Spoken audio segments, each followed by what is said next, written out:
The sound of shattering glass jolted me from my thoughts. I rushed to the kitchen, my heart pounding. There stood Annie, my mother-in-law, looming over a mess of broken china on the floor. "Lucy, you clumsy fool," she spat. "Can't you do anything right?"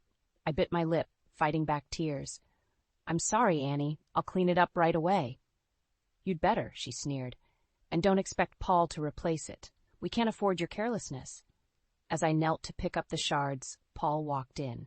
"What's going on?" he asked, his eyes darting between us. "Your wife broke my favorite serving platter," Annie said, her voice dripping with disdain. I looked up at Paul, silently pleading for support. But he just sighed and shook his head. "Be more careful next time, Lucy," he muttered before walking away.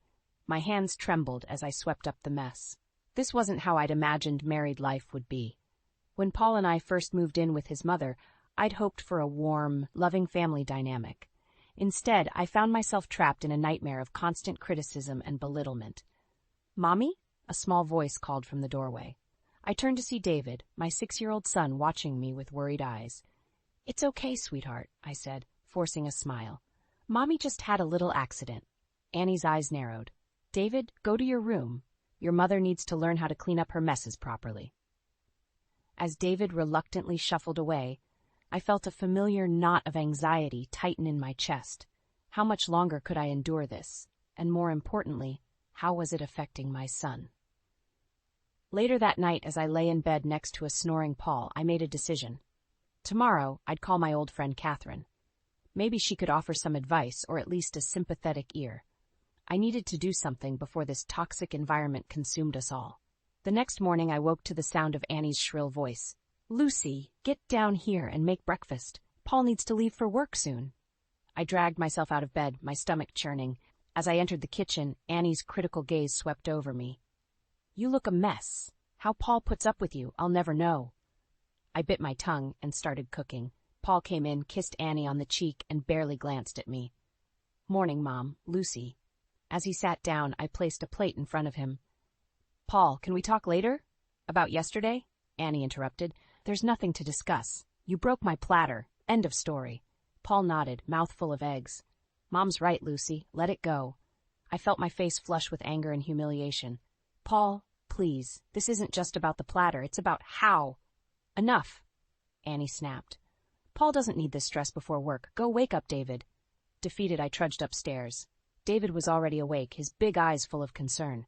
"Mommy, why is Grandma always mad at you?" My heart broke. "Oh, sweetie," I said, pulling him close. "Grown-ups sometimes have disagreements, but don't worry, okay?" After getting David ready, I snuck away to call Catherine. "Lucy?" her warm voice answered. "Is everything all right?" "No," I whispered, tears welling up. "Catherine, I can't take it anymore. Annie's constant criticism, Paul's indifference, it's destroying me." "Oh, honey," Catherine sighed, "you need to get out of there. Why don't you and David come stay with me for a while?" Before I could respond, Annie's voice boomed from downstairs. "Lucy, who are you talking to? Get down here now!" My hands shook as I ended the call. Catherine's offer echoed in my mind as I descended the stairs, steeling myself for another confrontation. Something had to change, and soon. I watched helplessly as Annie's criticism began to seep into David's world. It started subtly, with disapproving glances and tuts when he played too loudly. But today, it reached a breaking point. "David, sit up straight," Annie snapped during dinner. "No wonder you're so clumsy, just like your mother." David's lower lip trembled. I clenched my fists under the table. "Annie, please. He's just a child." "And that's why he needs proper guidance," she retorted. "Lord knows he won't get it from you." Paul cleared his throat. "Mom, maybe you could ease up a bit?" Annie's eyes flashed. "I will not have my grandson grow up to be a slouching, careless boy. You should be thanking me." I couldn't take it anymore. "David, sweetie, why don't you go play in your room?" As soon as he left, I turned to Annie. "You have no right to speak to him like that. He's my son, and I won't let you bully him the way you bully me." "Bully?" Annie scoffed. "I'm trying to instill some values in this family, something you clearly lack." "Lucy," Paul interjected, "Mom's just trying to help. You're overreacting." I stood up, my chair scraping loudly. "I'm overreacting? Paul, can't you see what's happening here?"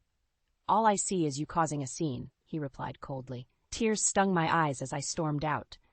In David's room, I found him curled up on his bed, sniffling. "Mommy," he whispered, "why does Grandma hate us?" My heart shattered. In that moment, I knew I couldn't let this continue. For David's sake and my own, something had to change. I hugged him tightly, my mind racing. Catherine's offer echoed in my thoughts. Maybe it was time to take her up on it. But could I really leave? And what would Paul do if I tried? I never imagined Annie could stoop so low. The day started like any other, with her usual barbs and criticisms. But when I returned from grocery shopping, I found her in my bedroom, rummaging through my things. "What are you doing?" I demanded, my heart racing. Annie whirled around, her eyes cold. "Looking for that gaudy necklace your mother left you. It's time you got rid of it." My blood ran cold. The necklace was my most treasured possession, the last gift from my mother before she passed. "You have no right." "I have every right," Annie snapped. "This is my house, and I won't have that tasteless thing here anymore." I lunged for the jewelry box, but Annie was quicker. In a horrifying moment, she dangled the necklace over the open window. "Annie, please," I begged, tears streaming down my face. "It's all I have left of her." Her lips curled into a cruel smile. "Then it's time you let go." With that, she dropped the necklace. I watched in horror as it fell, shattering on the driveway below. I collapsed to the floor, sobbing uncontrollably. Paul rushed in, alarmed by the commotion. "What's going on?" he asked, looking between us. Annie's voice dripped with false concern. "Oh, Paul, Lucy's having one of her episodes again. She threw her mother's necklace out the window in a fit of rage." I looked up at Paul, desperate for him to see through the lie. But his face only showed disappointment and frustration. "Lucy, how could you?" he sighed. "You know how much that meant to you." In that moment, something inside me broke. The last thread of hope I had for this family snapped. As Paul comforted his mother, I made a decision. I couldn't live like this anymore. For David's sake and my own, we had to leave. I pulled out my phone with shaking hands and dialed Catherine's number. It was time to accept her offer and find the strength to start anew.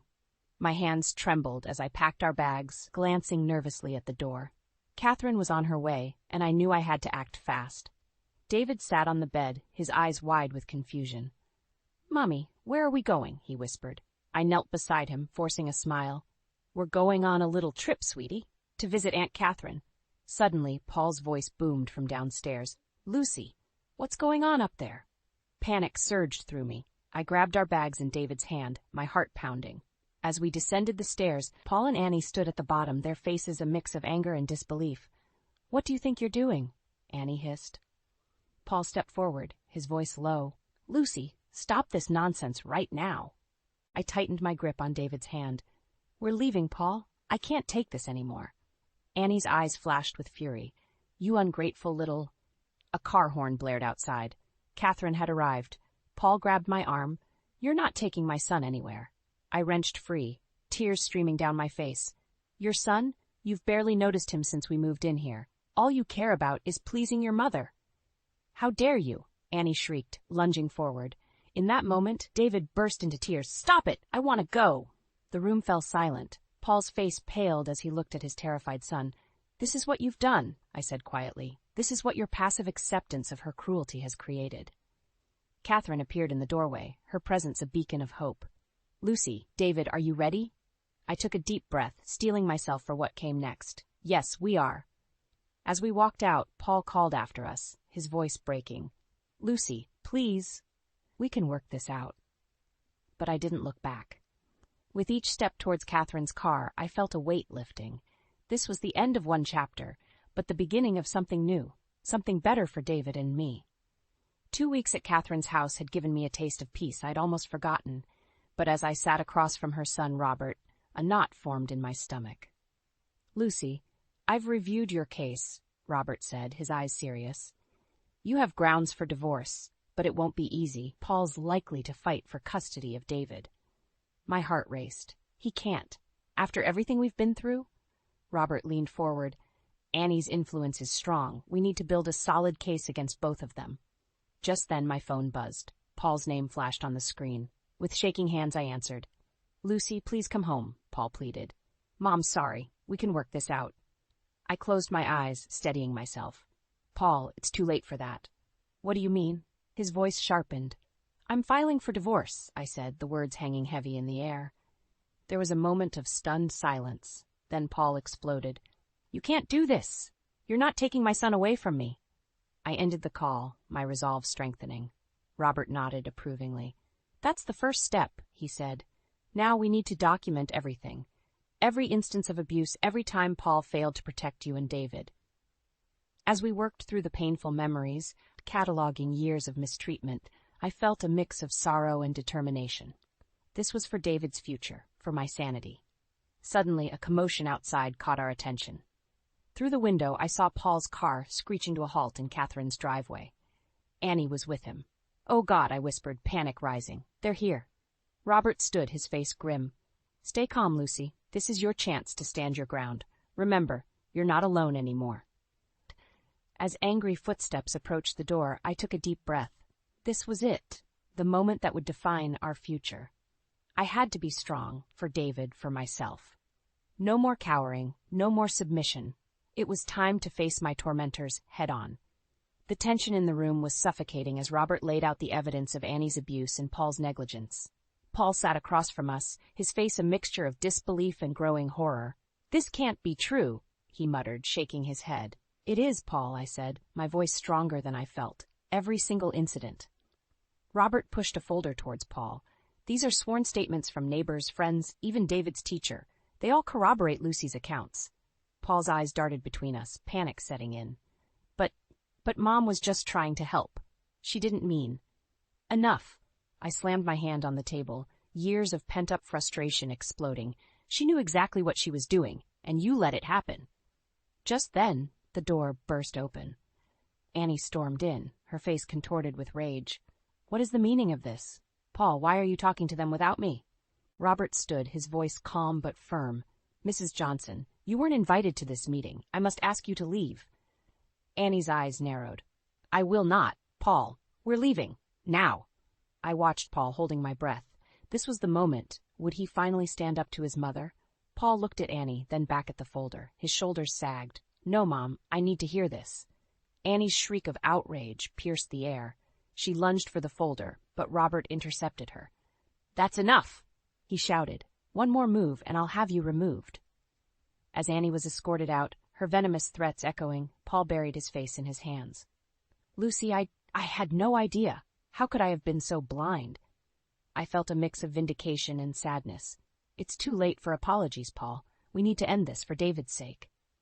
With trembling hands, Paul picked up the pen. As he signed the divorce papers, I felt a weight lift off my shoulders. But I knew this was just the beginning of a new battle, one I was finally ready to face. The courtroom fell silent as the judge delivered her verdict. I held my breath, squeezing Catherine's hand tightly. In light of the evidence presented, this court grants full custody of David to Lucy Johnson, with supervised visitation rights for Paul Johnson. Relief washed over me like a tidal wave. I turned to Robert, tears of gratitude in my eyes. As we left the courthouse, a crowd had gathered. News of Annie's abuse had spread like wildfire through our community. I saw familiar faces, neighbors, David's teachers, even Paul's co-workers. Their expressions ranged from shock to support. Annie pushed through the crowd, her face contorted with rage. You'll regret this, Lucy. You've ruined everything. For a moment, I felt that old fear creeping back. But then I straightened my spine and looked her in the eye. No, Annie, you ruined everything, but not anymore. Paul appeared behind her, looking defeated. Mom, stop. It's over. As they retreated, whispers rippled through the crowd. Annie's reputation was in tatters, and Paul's passive enabling had cost him dearly. Catherine squeezed my shoulder. You did it, Lucy. You're free. Later that evening, as David played happily in Catherine's backyard, I sat on the porch, reflecting on the journey. The pain, the fear, the doubt, it had all led to this moment of peace. Robert joined me, smiling. So what's next for Lucy Johnson? I took a deep breath, feeling a surge of excitement. I'm going back to school. I want to become a counselor, help other women find their strength. As the sun set, casting a warm glow over the yard, I watched David laugh and play. For the first time in years, I felt hope, not just for myself, but for our future. I may have lost a toxic family, but I'd gained something far more precious: freedom, self-respect, and a chance to rewrite our story. This wasn't an ending, I realized. It was a new beginning.